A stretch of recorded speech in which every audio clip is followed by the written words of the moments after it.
저는 한국에서 한 가지 실험을 해보기로 했습니다. 사람이 가장 많은 거리 한복판에서 일부러 지갑을 떨어뜨려 보는 겁니다.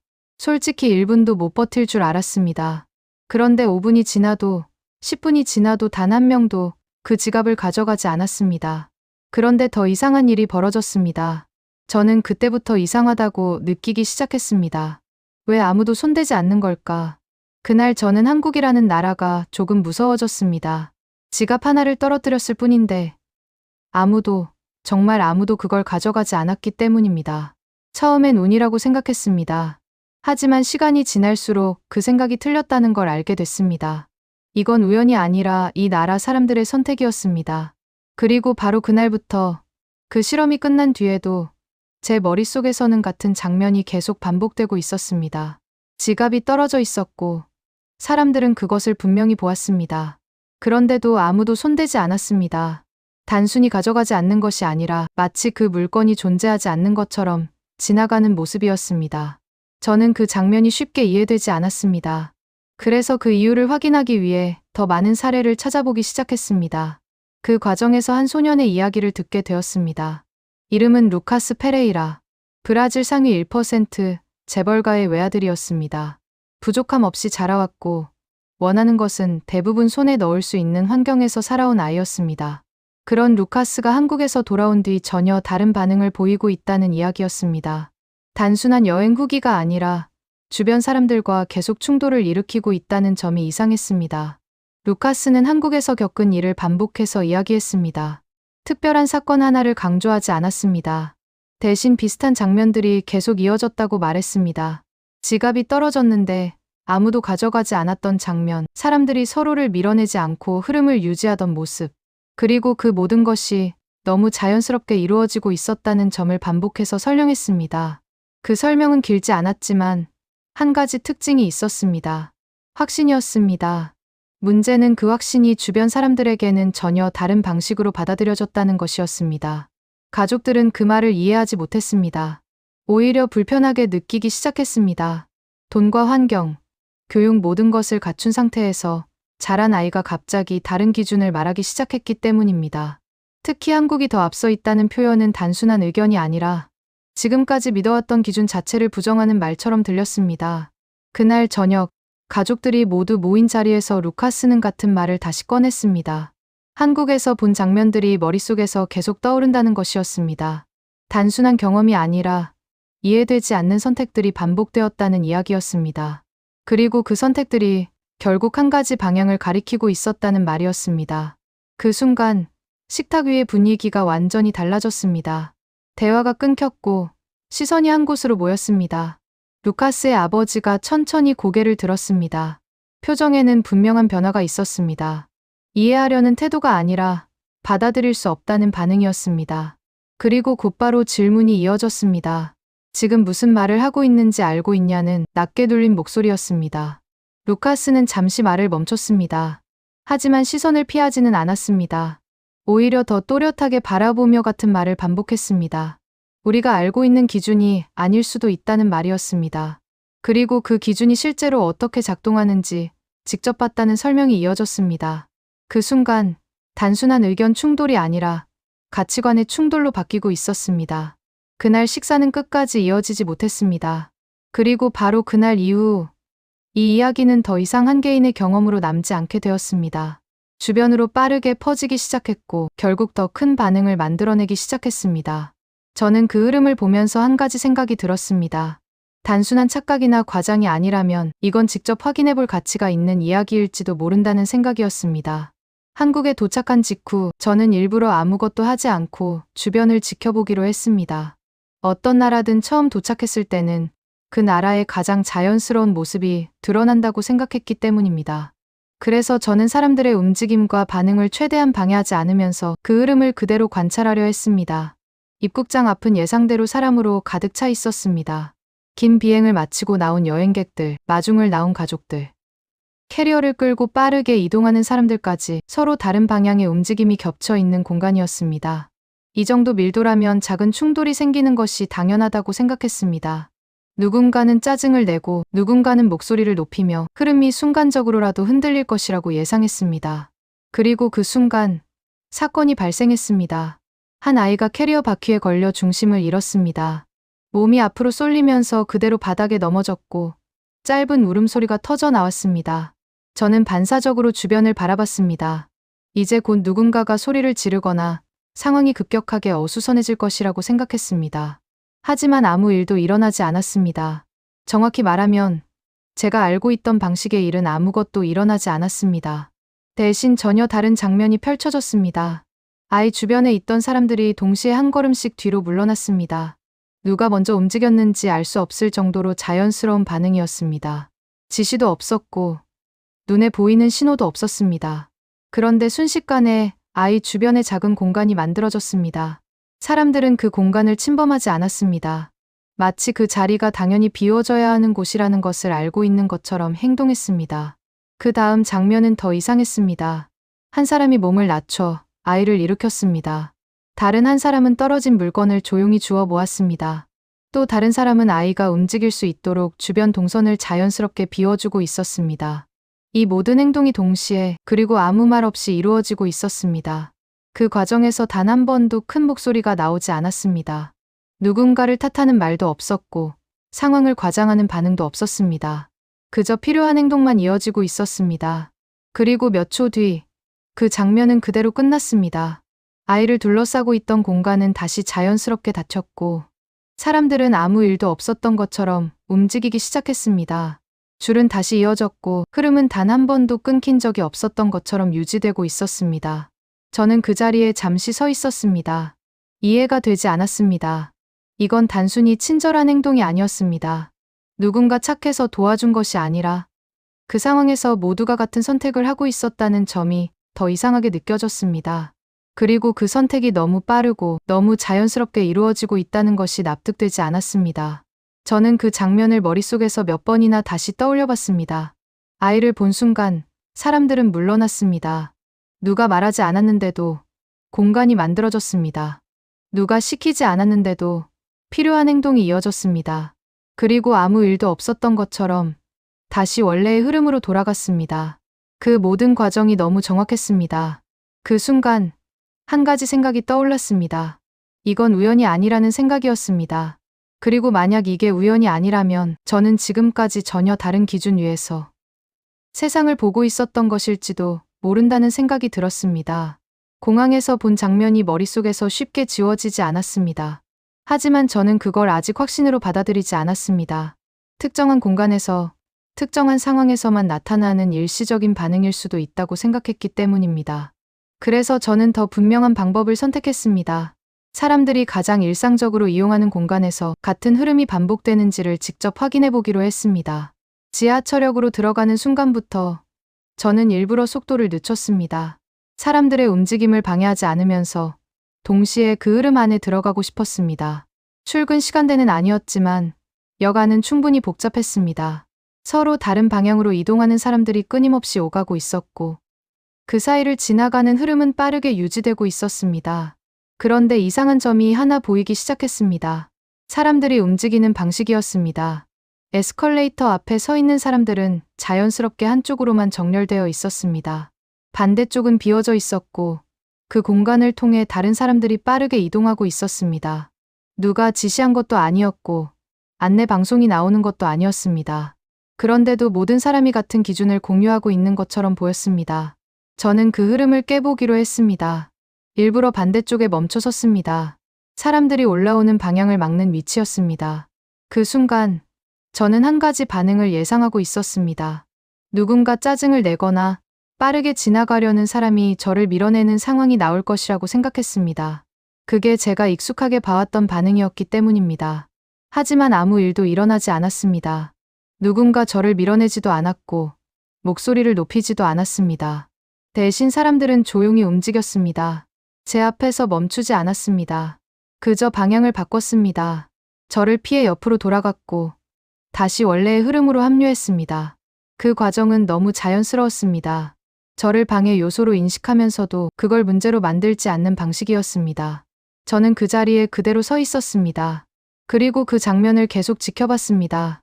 한 명이 아니라 2명, 3명, 계속 같은 일이 반복됐습니다. 누군가는 저를 한번 쳐다봤습니다. 하지만 아무 말도 하지 않았습니다. 그저 지나갔습니다. 그 순간 이상한 감각이 들기 시작했습니다. 제가 잘못된 위치에 서 있다는 것을 누가 말해주지 않았는데도 느껴지기 시작했습니다. 그래서 더 강하게 행동해보기로 했습니다. 이번에는 단순히 흐름을 막는 것이 아니라 더 명확하게 규칙을 깨보기로 했습니다. 승강장으로 내려갔습니다. 열차가 들어오기 직전이었습니다. 사람들이 내리기 위해 문 앞에 서 있었고 그 뒤로 타려는 사람들이 줄을 이루고 있었습니다. 그 구조를 일부러 무너뜨리기로 했습니다. 문이 열리는 순간 저는 내리는 사람들 사이로 먼저 들어가려 했습니다. 일반적으로라면 충돌이 발생해야 하는 상황이었습니다. 누군가는 저를 밀어내거나 최소한 불쾌한 반응을 보여야 하는 장면이었습니다. 하지만 여기서도 같은 일이 반복됐습니다. 아무도 저를 밀어내지 않았습니다. 누군가 소리를 내지도 않았습니다. 대신 사람들은 아주 짧은 순간 움직임을 바꿨습니다. 제가 들어가려는 방향을 피해 공간을 조정했고 다시 자신의 위치로 돌아갔습니다. 그 결과 저는 자연스럽게 안으로 들어가지 못했습니다. 밀려난 것도 아니었고 막힌 것도 아니었습니다. 그냥 그 흐름 속에서 제 위치가 바뀌어 있었습니다. 그 순간 저는 확실하게 느꼈습니다.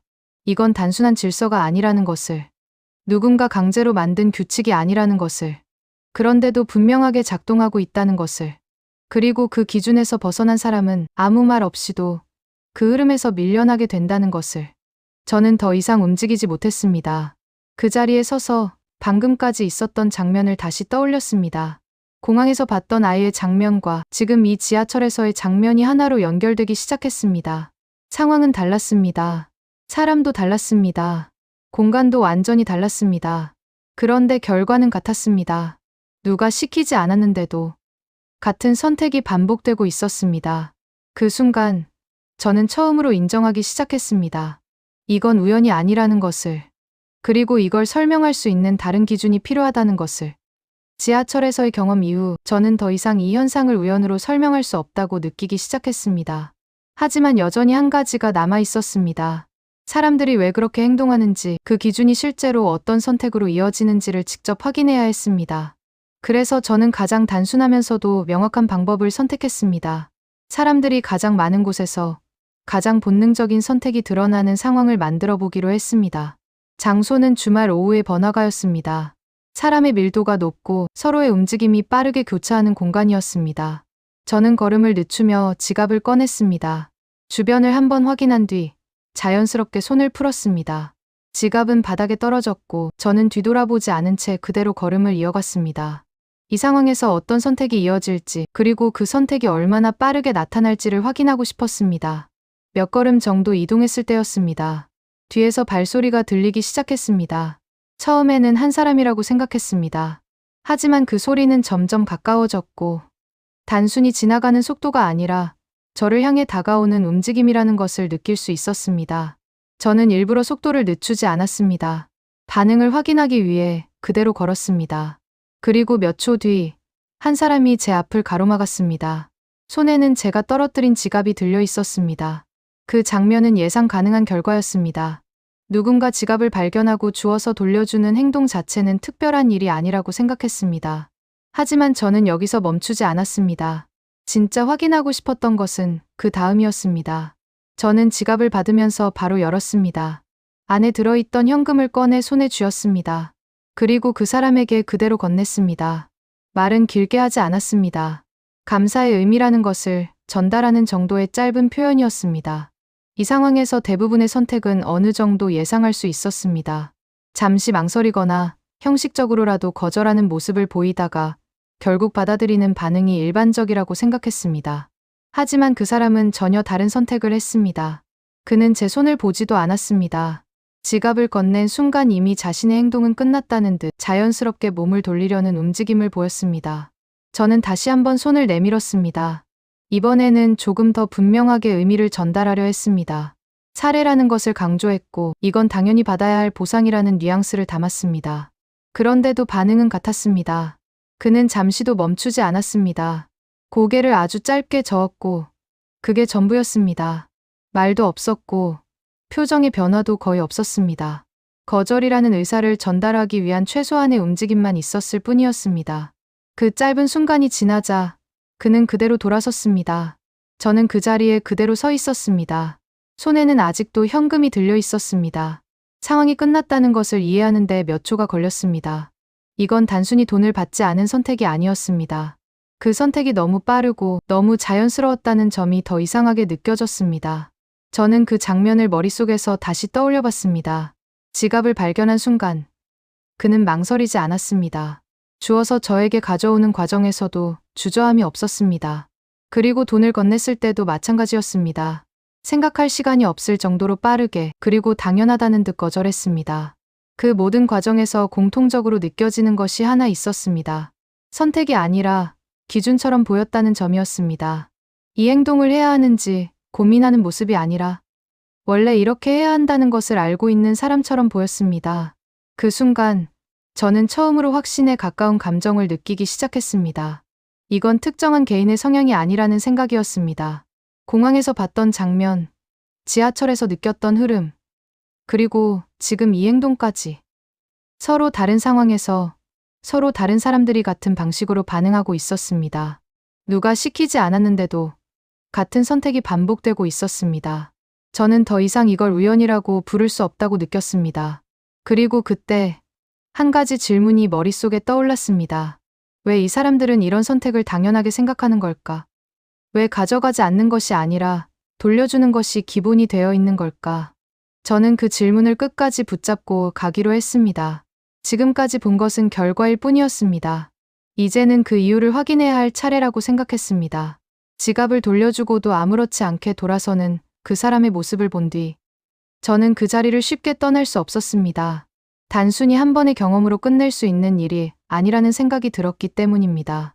공항에서의 장면, 지하철에서의 흐름, 그리고 지금 이 선택까지. 각각은 전혀 다른 상황이었지만 결과는 같았습니다. 누가 시키지 않았는데도 같은 방식으로 행동하고 있었습니다. 저는 그 공통점을 찾아야 한다고 생각했습니다. 그래서 그날 이후 관찰의 방향을 조금 바꾸기로 했습니다. 사람들이 무엇을 하는지가 아니라 왜 그렇게 행동하는지를 확인해 보기로 한 것입니다. 며칠 뒤 저는 한 고등학교 수업을 참관할 기회를 얻었습니다. 특별한 기대는 하지 않았습니다. 교육이라는 환경이 사람의 행동 방식에 영향을 줄 수 있다는 점은 알고 있었지만 그것이 거리에서의 선택까지 이어진다고는 생각하지 않았기 때문입니다. 하지만 교실 문을 열고 들어간 순간 저는 바로 다른 분위기를 느낄 수 있었습니다. 책상은 일렬로 정렬되어 있지 않았고 여러 개가 묶여 서로를 마주보는 형태였습니다. 교사는 한자리에 서 있지 않았고 학생들 사이를 천천히 이동하고 있었습니다. 수업은 조용했지만 멈춰 있지 않았습니다. 누군가가 말을 하고 있었고 다른 사람들은 그 말을 듣고 있었습니다. 그런데 그 흐름이 제가 익숙하게 보아왔던 방식과는 조금 달랐습니다. 정답을 빠르게 찾는 분위기가 아니라 생각을 이어가는 방향에 가까웠습니다. 잠시 뒤 한 학생이 자신의 의견을 말했습니다. 그 내용은 완전히 맞는 답은 아니었습니다. 저는 반사적으로 주변을 살폈습니다. 누군가 웃거나 틀렸다는 반응이 나올 것이라고 예상했기 때문입니다.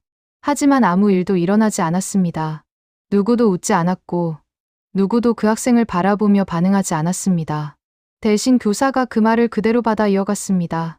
어디까지가 맞고 어디서부터 어긋났는지를 차분하게 짚어냈습니다. 틀렸다는 표현은 사용되지 않았습니다. 대신 조금 더 생각해 볼 수 있다는 방향으로 이야기가 이어졌습니다. 그리고 그 흐름은 멈추지 않았습니다. 다른 학생이 그 말을 이어받았고 또 다른 의견이 덧붙여졌습니다. 그 장면을 보는 순간 저는 며칠 전 거리에서 봤던 장면이 떠올랐습니다. 누군가 넘어졌을 때 아무도 그 상황을 무너뜨리지 않았던 장면. 누군가 흐름을 방해했을 때 충돌 없이 다시 정리되던 모습. 그리고 지갑을 발견했을 때 망설임 없이 돌려주고 떠나던 선택. 모두 같은 방향을 가리키고 있었습니다. 누군가를 밀어내지 않는 방식. 그 기준이 이 교실 안에서도 그대로 작동하고 있었습니다. 수업이 끝난 뒤에도 비슷한 장면이 이어졌습니다. 몇몇 학생들이 교실에 남아 서로 이야기를 이어가고 있었습니다. 부탁받은 것도 아니었고 특별한 상황도 아니었습니다. 그저 자연스럽게 이어지는 흐름이었습니다. 저는 그 모습을 한동안 지켜봤습니다. 그리고 그 순간 하나의 생각이 분명해지기 시작했습니다. 이건 특정한 행동을 가르친 결과가 아니라는 것이었습니다. 어떤 상황에서 어떻게 행동해야 하는지를 외워서 나오는 반응이 아니라 이미 익숙해진 기준이 자연스럽게 드러나는 방식이라는 생각이 들었습니다. 그래서 거리에서도, 지하철에서도, 공항에서도 같은 선택이 반복되고 있었던 것입니다. 그 순간, 저는 처음으로 이해하기 시작했습니다. 왜 그 사람이 돈을 받지 않았는지, 왜 아무도 지갑을 가져가지 않았는지, 그건 특별히 착해서가 아니라 그렇게 하는 것이 당연하다고 느끼는 기준 위에 서 있었기 때문이라는 것을 저는 더 이상 이 현상을 설명하기 어렵지 않다고 느꼈습니다. 하지만 동시에 한 가지 새로운 질문이 생겼습니다. 만약 이 기준이 없다면 같은 상황에서 우리는 어떤 선택을 하게 될까? 저는 그 질문을 가지고 돌아가 보기로 했습니다. 지갑을 돌려주고도 아무렇지 않게 돌아서는 그 사람의 모습을 본 뒤 저는 그 자리를 쉽게 떠날 수 없었습니다. 단순히 한 번의 경험으로 끝낼 수 있는 일이 아니라는 생각이 들었기 때문입니다. 공항에서의 장면, 지하철에서의 흐름, 그리고 지금 이 선택까지 서로 전혀 다른 상황이었지만 결과는 같았습니다. 누가 시키지 않았는데도 같은 방식으로 행동하고 있었습니다. 저는 그 공통점을 찾아야 한다고 생각했습니다. 그래서 관찰의 방향을 바꾸기로 했습니다. 사람들이 무엇을 하는지가 아니라 왜 그렇게 행동하는지를 확인해 보기로 한 것입니다. 며칠 뒤, 저는 한 고등학교 수업을 참관할 기회를 얻었습니다. 교육이라는 환경이 사람의 행동 방식에 영향을 줄 수 있다는 점은 알고 있었지만, 그것이 거리에서의 선택까지 이어진다고는 생각하지 않았습니다. 하지만 교실 문을 열고 들어간 순간, 저는 바로 다른 분위기를 느낄 수 있었습니다. 책상은 일렬로 정렬되어 있지 않았고 여러 개가 묶여 서로를 마주보고 있었습니다. 교사는 한자리에 서 있지 않고 학생들 사이를 이동하고 있었으며 수업은 조용했지만 멈춰 있지 않았습니다. 누군가 말하고 있었고 다른 사람들은 그 말을 듣고 있었는데 그 흐름이 제가 익숙하게 보아왔던 방식과는 달랐습니다. 정답을 빠르게 찾는 분위기가 아니라 생각을 이어가는 방향에 가까웠습니다. 잠시 뒤 한 학생이 자신의 의견을 말했습니다. 그 내용은 완전히 맞는 답은 아니었습니다. 저는 반사적으로 주변을 살폈습니다. 누군가 웃거나 틀렸다는 반응이 나올 것이라고 예상했기 때문입니다. 하지만 아무 일도 일어나지 않았습니다. 누구도 웃지 않았고 누구도 그 학생을 향해 반응하지 않았습니다. 대신 교사가 그 말을 그대로 받아 이어갔습니다.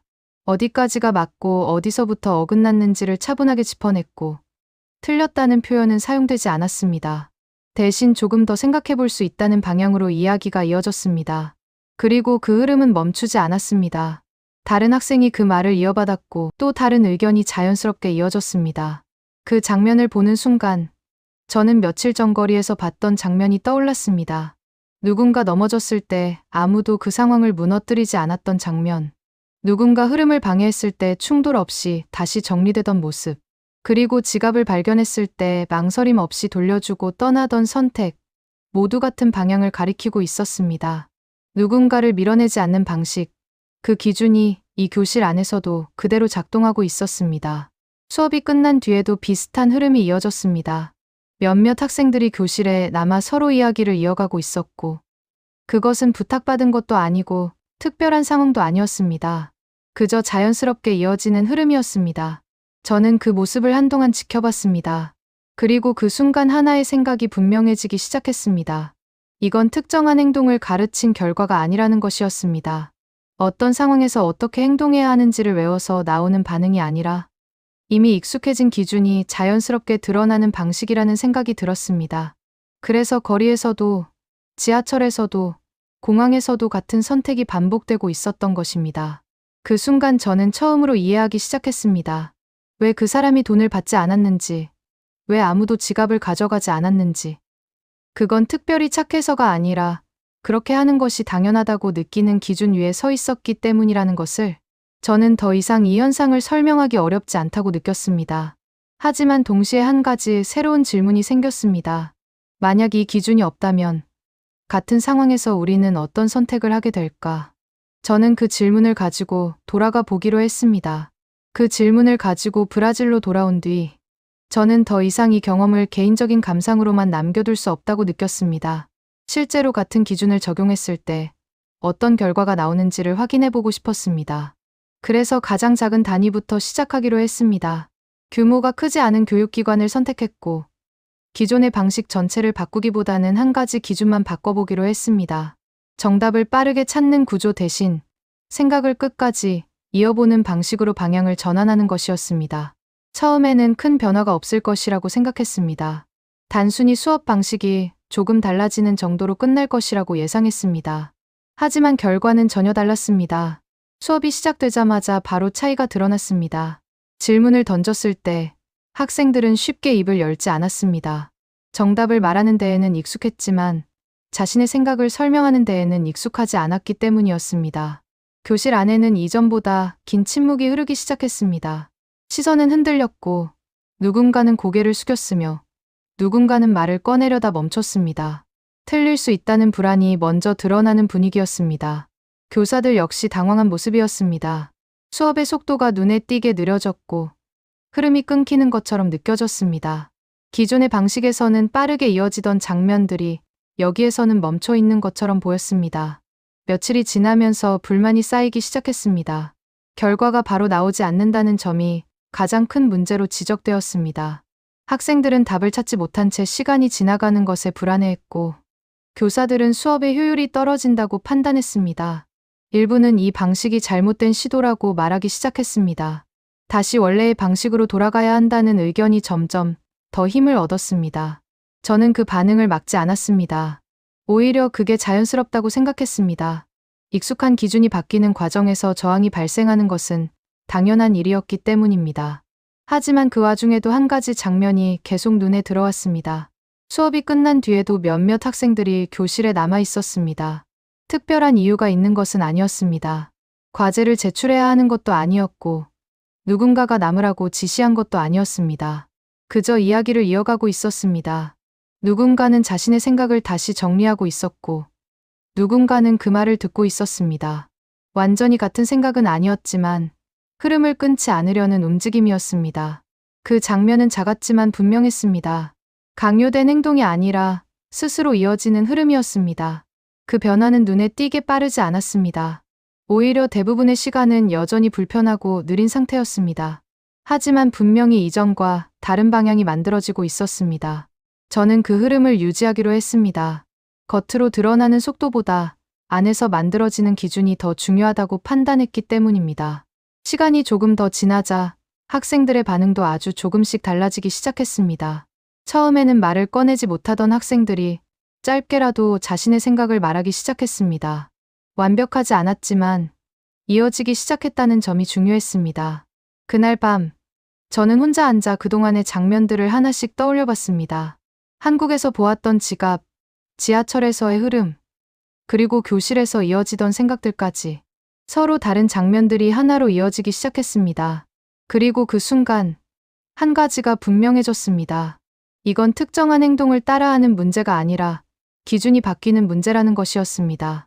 우리는 지금까지 결과를 바꾸려고 했지만 정작 기준은 그대로 두고 있었던 것일지도 모른다는 생각이 들었습니다. 그 생각은 쉽게 사라지지 않았습니다. 그리고 저는 그날 이후 같은 기준으로 세상을 보지 못하게 되었습니다. 시간이 조금 더 흐르면서 눈에 보이지 않던 변화들이 아주 천천히 형태를 갖추기 시작했습니다. 처음에는 알아차리기 어려울 정도로 작은 차이였습니다. 수업 중 이어지던 침묵의 길이가 조금 달라졌고, 누군가 말을 꺼냈을 때 그 흐름이 이전처럼 쉽게 끊기지 않기 시작했습니다. 정답을 빠르게 말하려는 움직임 대신 생각을 끝까지 이어보려는 태도가 조금씩 자리 잡고 있었습니다. 그 변화는 크지 않았지만 분명했습니다. 어느 날, 한 학생이 자신의 의견을 설명하다가 잠시 멈췄습니다. 이전 같았다면 그 순간은 끝이었을 것입니다. 하지만 그날은 달랐습니다. 옆에 있던 다른 학생이 그 말을 이어받았습니다. 완전히 같은 생각은 아니었지만 흐름을 끊지 않으려는 선택이었습니다.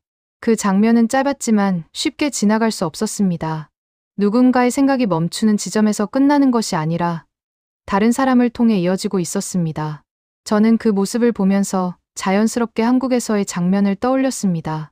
지하철에서 흐름을 막았을 때 아무도 저를 밀어내지 않았던 순간, 공항에서 아이가 넘어졌을 때 누구도 소란을 만들지 않았던 장면, 그리고 거리에서 지갑을 떨어뜨렸을 때 아무도 그것을 가져가지 않았던 그 장면까지, 각각은 작았지만 방향은 같았습니다. 그 방향이 지금 이곳에서도 아주 느리게, 그러나 분명하게 나타나고 있었습니다. 저는 그 변화를 보면서 한 가지 사실을 받아들이게 되었습니다. 사람을 바꾸는 것은 특별한 방법이 아니라 반복되는 기준이라는 것이었습니다. 그리고 그 기준은 생각보다 복잡하지 않을지도 모른다는 생각이 들었습니다. 누군가를 밀어내지 않는 것, 그 단순한 기준 하나가 모든 선택을 바꾸고 있었습니다. 그날 밤, 저는 혼자 앉아 처음 한국에서 보았던 장면을 다시 떠올렸습니다. 지갑 하나가 바닥에 떨어져 있었고, 사람들이 그 옆을 지나가고 있었습니다. 그리고 아무도 가져가지 않았습니다. 그 장면이 이제야 이해가 되기 시작했습니다. 그건 특별한 일이 아니었습니다. 그들이 평소에 가지고 있던 기준이 그대로 드러난 순간이었을 뿐이었습니다. 저는 그때 처음으로 알게 되었습니다. 진짜 부자는 돈을 많이 가진 사람이 아니라 이미 다른 기준 위에 서 있는 사람이라는 것을. 그래서 저는 다시 한번 생각하게 됐습니다. 우리가 지금까지 부라고 믿어왔던 것이 정말 전부였는지에 대해서입니다. 여러분이라면 어떻게 생각하십니까? 지갑이 떨어져 있는 상황에서 아무도 보지 않는다고 생각했을 때 여러분은 어떤 선택을 하시겠습니까? 그리고 그 선택은 여러분이 어떤 기준 위에 서 있는지를 보여주는 것이 아닐까요? 오늘의 이야기 어떠셨나요? 따뜻한 응원과 격려의 댓글을 남겨주세요. 감동 레터는 해외의 한국과 한국인에 대한 감동적인 이야기를 한 편의 편지 같은 이야기로 세상을 따뜻하게 전하는 공간입니다. 구독과 좋아요로 마음을 전해주시면 앞으로도 더 따뜻한 이야기로 찾아뵙도록 하겠습니다. 오늘도 시청해주셔서 감사합니다.